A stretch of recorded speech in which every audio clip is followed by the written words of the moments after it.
কিরে, কেমন আছিস? চুপচাপ এখানে বসে আছিস? আয় আয় আয়, চলে আয় চলে আয়, পেটে চলে আয়। ওরে বাবা সিংহ তো, এবার কি করি?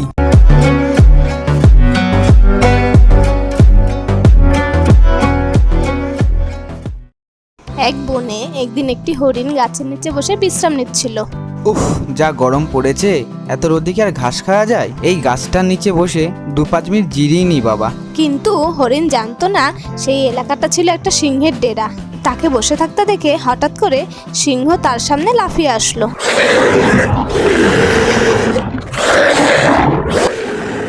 কিরে, কেমন আছিস? চুপচাপ এখানে বসে আছিস? আয় আয় আয়, চলে আয় চলে আয়, পেটে চলে আয়। ওরে বাবা সিংহ তো, এবার কি করি? হরিণ সিংহকে দেখে খুব ভয় পেয়ে গেছিল, কিন্তু তৎক্ষণাৎ হরিণের মাথায় একটা বুদ্ধি এলো। সিংহ মশাই, আমি তো আপনার পেটেই যেতে চাই। আপনার পেটে গেলে তো আমার স্বর্গ লাভ হবে। কিন্তু কিন্তু? আবার কি কিন্তু? আমি তো এক কথা মানুষের মতো এক কথার হরিণ, আমার তো কথার দাম আছে। আমি একটু আগে একটা সিংহকে কথা দিয়েছি, আমি তার পেটেই যাব। সে নিজেকে আপনার থেকেও বেশি শক্তিশালী বলছিল ওই পুচকে বাদরের পেটে ঢোকার থেকে আমার পেটেই ঢুকে যা। আরও কী সব বলছিল রাজামশাই, আমি সেসব আপনাকে বলতে পারবো না। কি? আমার রাজত্বে ঢুকে আমাকেই পুচকে বাদর বলা? কে সেই সিংহ? চ দেখি। না রাজামশাই, আপনি যাবেন না। চল দেখি তাড়াতাড়ি, যেতে বলছি না তোকে? আচ্ছা বেশ চলুন, নদীর পাড়েই বসে আছে ও। হরিণের কথা শুনে তৎক্ষণাৎ সিংহ হরিণের সাথে নদীর পাড়ে এসে উপস্থিত হলো। কোথায় কোথায় কোথায় তোর সেই সিংহ?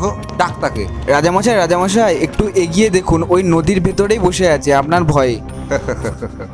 ভিটু সিংহ আবার আমাকে মারবে বলে? যাই গিয়ে দেখি। হে বেটা এবার মরবে। যা নদীর ধারে যা।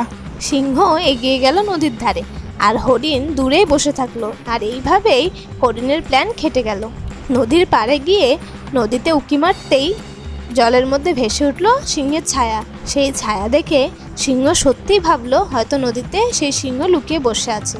তাই তাকে মারার জন্য খুব গর্জন করতে করতে সে নদীতে দিল এক ঝাঁপ। কিন্তু সিংহ জানতো না নদীর জল ছিল খুব গভীর, তাই সে ওই জলেই তলিয়ে গেল। তাহলে ছোট্ট বন্ধুরা, তোমরা কি শিখলে? শেষমেশ বুদ্ধিরই জয় হয়, শক্তির নয়।